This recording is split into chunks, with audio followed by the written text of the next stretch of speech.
Hello, everybody, and welcome back to Prachi Education Hub. I hope you are well and doing good in your life.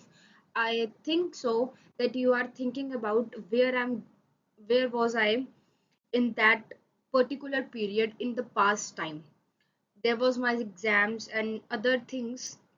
That's why I cannot upload video. I'm sorry for that. So let's start our videos from which we are pending that videos. So let's start. आज हमें पढ़ना है कि consumer protection act 2019 में restrictive trade practice क्या होती है। सो restrictive trade practice जो है वो हमें सेक्शन 2 सब सेक्शन 41 में दी गई है। You know the meaning of this is section and this is sub section, मतलब कि किसी सेक्शन का जो फर्दर पार्ट है उसको हम सब सेक्शन बोलते हैं। That is restrictive trade practice means a trade practice which tend to bring any manipulation of price or its condition of delivery or to affect flow of supplies in the market relating to goods or services in such a manner as to impose on the consumers unjustified cost or restrictions।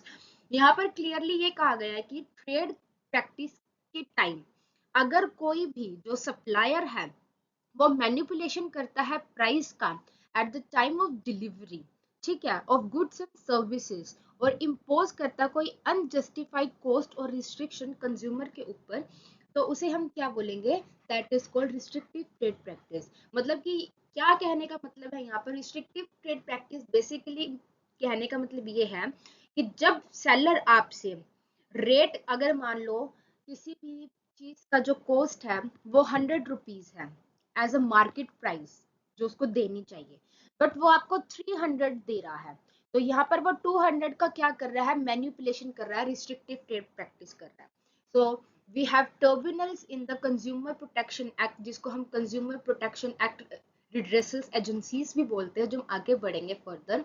तो वहां पर आप इस चीज की complaint कर सकते हैं कि अगर कोई भी आपके साथ मैनिपुलेशन ऑफ प्राइस कर रहा है तो you have a right to sue for that particular seller or manufacturer। Next, यहाँ पर क्या क्या चीजें वो इंक्लूड करता है? देखो, जब ट्रेडर सप्लाई करता है गुड्स की या सर्विसेज की, ठीक है, और लिड टू प्राइस, अगर वो प्राइस को इंक्रीज कर देता है, तब आप क्या कर सकते हो? रिस्ट्रिक्टिव ट्रेड प्रैक्टिस के अंडर आप स्यू कर सकते हो। एनी ट्रेड प्रैक्टिस, किसी भी ट्रेड प्रैक्टिस करते समय कंज्यूमर जो है वो बाय करता है, हायर करता है, अवेल करता है किसी भी गुड्स और सर्विसेज को प्रेसिडेंट फॉर बाइंग, हायरिंग और aware of goods and services. मतलब कहने का यही है कि कंज्यूमर किसी चीज को खरीदता है या किसी सर्विस को हायर करता है और अवेल करता है, उस समय में अगर उसके जो प्राइजेस हैं वो हाई किए जाते हैं सप्लायर या मैन्युफैक्चरर के द्वारा, तो यहाँ पर क्या होगा? आप रिस्ट्रिक्टिव ट्रेड प्रैक्टिस के अंदर उस सप्लायर को और मैन्युफैक्चरर को स्यू कर सकते हैं। ये आपके पास एक प्रोविजन है कंज्यूमर एक्ट प्रोटेक्शन एक्ट 2019 के अंडर। बेसिकली जो कंज्यूमर प्रोटेक्शन एक्ट है वो बेसिकली कंज्यूमर्स के ही प्रोटेक्शन के लिए है कि उनके साथ कुछ भी गलत ना हो, क्योंकि कई बार मोनोपोली की वजह से बहुत जो है धोखाधड़ी हो जाती है। That's why.